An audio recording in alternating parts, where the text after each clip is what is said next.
Juan 8:31, 32, 34 hanggang 36.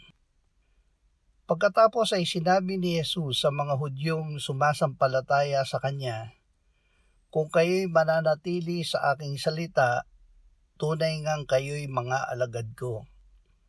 At inyong malalaman ang katotohanan, at ang katotohanan ang magpapalaya sa inyo.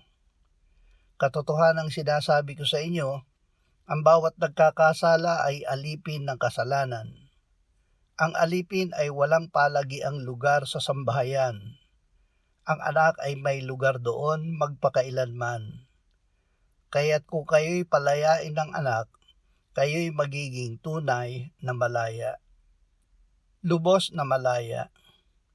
Ang tunay na malaya ay lubos na malaya. Kung tayo ay mananatili sa salita ni Jesus, ay makikilala natin ang Ama na iisang Diyos na tunay, at si Jesus na kanyang anak ay isinugo niya upang tayo ay iligtas sa lahat ng kasalanan. Si Jesus ang daan, ang katotohanan at ang buhay, kaya tayo ay makalalapit sa Ama dahil tayo ay lubos na nilinis niya ng kanyang dugo.